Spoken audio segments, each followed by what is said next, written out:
నమస్తే. ప్రస్తుతం స్టూడియోలో జర్నలిస్ట్ జగదేవ్ గారు ఉన్నారు. ఇంటర్వ్యూలోకి వెళ్ళిపోదాం. Hello sir. Hi Zakir. Yes sir, ఇప్పుడు జగన్మోహన్ రెడ్డి గారు గతంలో అంటే అధికారంలోకి వచ్చిన తర్వాత మీ అందరికీ న్యాయం చేస్తా అన్నారు. సో ఇప్పుడు కూడా అలానే చెప్పడం జరుగుతుంది. అధికారంలోకి వస్తారంటారా? అసలు చేయాల్సిన ఆ న్యాయాలు ఏంటి సార్? అది అలవాటుగా చెప్పే జవాబు కదా. ఇప్పుడు ఏదైతే ఆ ల్యాండ్ ఇష్యూ ఉందో ఆ ల్యాండ్ మీద ఆల్రెడీ ఎవరిదైతే ఉందో వాళ్ళది కాకుండా ఇంకో దొంగ పత్రాలు సృష్టించేసి వేరే వాళ్ళకి అమ్మేసి వైసీపీ నాయకులే వాళ్ళు ఇల్లు కూడా కట్టేసుకున్నారు. ఇవి చాలా జరిగాయి. ఈ ల్యాండ్ స్కాము ఒకటి కాదు, ఎన్ని జరిగాయంటే తాజాగా మొన్న ఒక పేపర్ హెడ్లైన్లో కూడా చూశాను. ఆంధ్రప్రదేశ్లో మరొకసారి బయటకు వచ్చిన భూ స్కామ్ అని. అంటే ఒకవైపు పరకామని, కల్తీ లడ్డు, అగ్రికల్చర్ ల్యాండ్ వ్యవహారము, క్రికెట్ కిట్లు, ఆడుదాం ఆంధ్ర పేరుతో క్రికెట్ కిట్లు, గోవిందసుడు వెంకటేశ్వర స్వామి దర్శనం చేపిస్తానని చెప్పి దర్శనం టికెట్లు, ఆ దర్శనం టికెట్లు సరిపోదన్నట్టు పట్టు వస్త్రాలని చెప్పి పాలిస్టర్ బట్టలు అమ్మేసి అదొక 52 కోట్లు. ఇట్లా ఏంటి స్కాములు, చిట్టాపద్దు A to Z స్కాములు ఉన్నాయి. సో ఇలాంటి స్కాములు చేస్తూ చేస్తూ చేస్తూ వాళ్ళు ఏదైతే ఇల్లు కట్టుకున్నారో వాళ్ళు కోర్టుకు వెళ్ళారు. కోర్టు క్లియర్గా చెప్పింది, ఇది వాళ్ళ పేరు మీద ఉన్నాయి పట్ట, మీరు ఎలా కట్టుకున్నారు, మీకు ఎంత టైం కావాలి చెప్పండి, లేదంటే మీరు అక్కడ నుంచి వెళ్ళిపోతారా, లేదంటే వాళ్ళకి అబ్జెక్టివ్స్ వెళ్ళిపోతారా, మీ ఇష్టం, ఖాళీ చేయాల్సిందని. సో వాళ్ళు ఇంకా సుప్రీంకోర్టుకు వెళ్ళారు. సుప్రీంకోర్టుకు వెళ్తే ఈలోగా కోర్టు ఉత్తర్వులు ఇచ్చింది కాబట్టి సుప్రీంకోర్టు స్టే అని కానీ ఆపండి కానీ నేను చెప్పలే. ఈలోగా కోల్చడం స్టార్ట్ చేశారు. ఎందుకు? కూటమి ప్రభుత్వం వచ్చింది కాబట్టి. అది వాళ్ళ ప్రభుత్వం అయితే ఇంకోలా ఉండేది. ఇంకా వాళ్ళ ప్రభుత్వం మీద, గత ప్రభుత్వం మీద చాలా విమర్శలు ఉన్నాయి. ఎట్లా? ఒక ల్యాండ్ ఉందనుకుందాం, ఆ ల్యాండ్ మీద ఎప్పుడో 80s లోనో 90s లోనో ఎవరో పట్టాదారు పుస్తకం పొందాడు, దాని మీద రిజిస్ట్రేషన్ కూడా అయి ఉంటుంది. అప్పటి తహసీల్దారో రిజిస్ట్రారో ఎవడో సంతకం పెట్టి ఉంటాడుగా, సంతకం పెట్టారు, అప్రూవల్ అయిపోయింది, అది వాళ్ళ పేరు మీదకి వచ్చేసింది. ఇప్పుడు ఆ రిటైర్ అయినోడు ఎక్కడున్నాడో వాడిని పట్టుకొని, అంటే ఇది నేను చూడలేదు, బట్ ఇద్దరు ముగ్గురు చెప్పగా విన్నాను. అంటే ఏ స్థాయిలో స్కామ్ చూడండి. ఆ రిటైర్డ్ MRO తహసీల్దార్ ఎవరైతే ఉన్నారో ఆయన ఎక్కడున్నాడో వాడిని పట్టుకొని సేమ్ పత్రాలు పుట్టించి ఆయనతో సంతకం పెట్టించేసుకొని స్టాంప్ వేయించుకొని, మీకన్నా ముందు మేమే కొన్నాం కావాలంటే అగోండి ఆ MRO సంతకం, పలానా టైంలో ఆ MRO ఇక్కడ పనిచేశాడు. చూసారా ఎంత తెలివితేటలు. అంటే ఇలా కూడా చేశారంట గత 5 ఏళ్లలో. సో ఎన్ని అంటే కాదేది అవినీతికి అనర్హం అన్నట్టుగా తయారైంది. సో ఈ బాధితులు ఎవరైతే ఉన్నారో, మధ్యలో ఉండి దొంగ వెధవ ఎవడైతే అమ్మేశాడో పట్టా పుట్టించేసి, వాడికి లేకుండా కట్టుకున్న వాళ్ళు అన్యాయం అయిపోయారుగా. వాళ్ళందరూ వెళ్ళి జగన్మోహన్ రెడ్డి గారు గన్నవరం ఎయిర్పోర్ట్లో ఏదో ఉన్నప్పుడు, ఇంత పదవిలో ఉన్నప్పుడు ఇప్పుడు వెళ్ళారంట. వెళ్తే ఇప్పుడేంటి ఇక్కడ నేను బెంగళూరు ఎక్కడికి వెళ్తున్నాను, ఇప్పుడు కుదరదని చెప్పేసి వాళ్ళందరినీ పంపించారట అపాయింట్మెంట్ ఇవ్వకుండా. ఇప్పుడు తిరిగి ఆయనే ఆ జనాల దగ్గరికి వెళ్ళి మీకేం పర్వాలేదు, మన ప్రభుత్వం రాగా న్యాయం చేస్తామని చెప్పాడంట. ఎలా చేస్తాడంట?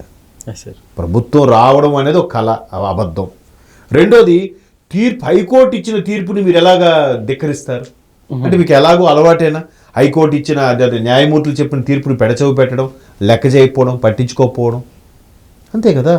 గతంలో అమరావతి విషయంలో హైకోర్టు ఎన్నోసార్లు మొట్టికాయలు వేసింది, ఎన్నోసార్లు అక్షింతలు వేసింది, అయినా ఏమైనా అమలు చేశారా? అమలు చేయాల్సింది అధికారులే. వాళ్ళు ప్రభుత్వానికి తొత్తుగా వ్యవహరించారు కొంతమంది, అందరూ కాదు. నేను ఆ ప్రెజర్ వల్ల, దేని వేరే ఇతర కారణాల వల్ల. సో ఇట్లాంటి పరిస్థితుల్లో ఈ ప్రతిదీ కూడా హామీలు ఎందుకు ఇచ్చేస్తాడు అసలు? పోనీ మేము గవర్నమెంట్ వచ్చాక చూద్దామంటే ఒక లెక్క. సార్, గతంలో ఈ డైలాగ్ గట్టిగా వర్కౌట్ అయిందనే చెప్పాలి, ఈసారి మళ్ళీ వర్కౌట్ అవుతుంది అంటారా? అంటే ప్రతిసారి గొర్రెలు అయిపోతారేంటండి అందరూ? ఇప్పుడు కూడా కొంతమంది అవుతున్నారు, వేరే విషయం. కొంతమంది ఇప్పుడు నిజంగా నేను బాగా గమనించింది ఏంటంటే, చంద్రబాబు నాయుడు గారిని అరెస్ట్ చేయించిన తర్వాత జగన్మోహన్ రెడ్డి గారి ఫేటు దిమ్మ తిరిగిపోయిందండి. ఇంకా అక్కడ బాబు గారికి ప్లస్ అయింది, బాబు గారు వస్తేనే మళ్ళీ సెట్ అవుతుందనే అభిప్రాయం పెరిగింది. అంతవరకు ఉన్న ఓ మోస్తరు అభిప్రాయము మరి కాస్త హైప్ వచ్చేసింది. స్వయంగా వాళ్ళతో పార్టీ నాయకులే నాతో 2-3 అన్నారు, అనవసరంగా కెలుక్కున్నాడు రా మావాడు, బాబు గారిని ఎందుకు అరెస్ట్ చేశారు, బాబు గారిని అరెస్ట్ చేయకపోయింటే మేము ఎన్నికలోకి వెళ్ళి ఉంటే ఎంత దారుణంగా ఓడిపోయాం కాదు, కనీసం ప్రతిపక్ష హోదా అయినా వచ్చి ఉండేది అన్నారు. సరిపోయిందా మరి? బాబు గారికి అప్పటికే ఈ రేంజ్ వచ్చింది. ఎప్పుడైతే అరెస్ట్ అయ్యారో ఈయన ఇక్కడే ఉండిపోయాడు, ఆయన ఎక్కడికి వెళ్ళిపోయాడు. దానికి తోడు పవన్ కళ్యాణ్ యాడ్డోన్ ఇంకాస్త పైకి వెళ్ళిపోయాడు ఆయన. ఇంకేదే దీని మాత్రం చెప్పుకుంటారు, మాకు 40 ఉంది, 39 ఉంది, 37% ఉందని. ఎందుకు లాభం? మీరు పర్సంటేజ్ ఏం చేసుకుంటాం? 35 మార్కులు వస్తేనే స్టాంప్ పాస్ అయినట్టు, 34.85 వచ్చినా ఫెయిల్ అయినట్టే, దాన్ని పాస్ అయినట్టు అనరు. నాకు 34 అంటే ఆల్మోస్ట్ 35 అబ్బా వచ్చే పాస్ అంటారు దాన్ని? కాదు కదా. ఒక్కరంతా ఓడిపోయినట్టే కదా. సో అంటే దాన్ని ప్రగల్భాలు గొప్పలు చెప్పుకోవడం, రప్పరప్ప అనడం, ఇది ఎంతవరకు కరెక్టు? సో అలాగా ఏదో ఇప్పుడు మొన్న వరదలు వచ్చాయి ఉత్తరాంధ్రకి. వరదలు వచ్చినప్పుడు ఏం చేశాడు ఆయన? అంతవరకు ఎక్కడో బెంగళూరు ఉన్నాడో ఎక్కడున్నాడో తెలియదు. 8వ రోజు 9వ రోజు వచ్చి మీకు రైతులకు అన్యాయం జరిగింది, చంద్రబాబు నాయుడు ప్రభుత్వంలో మీకు న్యాయం చేస్తా ఉన్నాడు. ఈ 9 రోజులు ఎక్కడికి వెళ్ళావా నువ్వు? ప్రభుత్వానికన్నా ప్రతిపక్షం ముందుండాలి. ఎక్కడ ఒకవేళ మంచిగా చేసినా అమ్మ ఇది ఎక్కడ తప్పు చేశారు, ఎక్కడ తప్పిదం చేశారు, ఎక్కడ దొరుకుతారని చెప్పి బోతతో పెట్టి వెతికి ఆ తప్పును పట్టుకోవాలి. అది ప్రతిపక్షంలో ఉండేవాడి లక్షణం. ప్రతిపక్ష హోదా కూడా లేదు కాబట్టి మేబీ అంత షార్ప్గా బ్రెయిన్ పనిచేయట్లేదేమో. కూల్గా 9 రోజుల తర్వాత వెళ్ళి మీకు రైతులకు న్యాయం చేయట్లేదని అంటే వాళ్ళకైనా అర్థం కాదా? చూసారు, ఎక్కువ మంది జనాలు కూడా లేరు ఓదార్పుకి వెళ్ళినప్పుడు. ఎందుకు ఉంటారు? ఉండరు. సమస్య వచ్చినప్పుడు నువ్వు నిలవాలి. కానీ దొంగలు పడిన 6 నెలలకు కుక్కలు మురుగుతాయంటే ఎట్లా?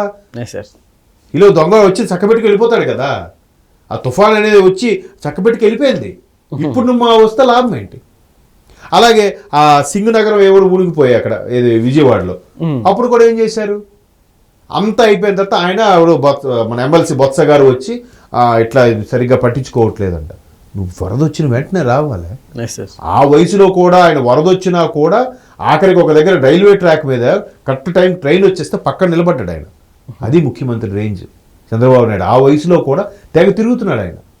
ఈయన అంతా అయిపోయాక ఆయన బెంగళూరు ప్యాలెస్ పనులు, తాడేపల్లి ప్యాలెస్ పనులు, వాళ్ళ అమ్మాయిల దగ్గరికి వెళ్ళడం, ఈ పనులన్నీ అయిపోయిన తర్వాత వచ్చి మీ తరపున నేను ఉంటా, నీకు మన ప్రభుత్వం రాగానే మళ్ళీ మంచి చేస్తా, ఎప్పుడు ఇదే డైలాగ్ అంట. సో ఇట్లా చేయడం వల్ల అసలు నిజంగా ఆయనకి ఎవరు సలహా ఇస్తున్నారు, ఎవరు అసలు రాజకీయ పరంగా స్పీచ్లు ఎవరు ఇస్తున్నారు, ఎవడు బొప్పి కట్టిన సలహాలు ఎవడు ఇస్తున్నాడయా అంటే మరలా సజ్జల గారికి ఇచ్చారు, వాళ్ళ అబ్బాయికి మళ్ళీ సోషల్ మీడియా వేదికగా ఇచ్చారనే విమర్శలు వినిపిస్తున్నాయి తప్ప చాలామందికి సజ్జల గారికి రెండోసారి అవకాశం ఇవ్వడానికి నచ్చట్లేదు. పైపొచ్చి విజయసాయిరెడ్డి గారు లాంటి సీనియర్ నాయకులు ఎందుకు వెళ్ళిపోయారు పార్టీని వదిలి? షర్మిలమ్మ గారు ఎందుకు వెళ్ళిపోయారు?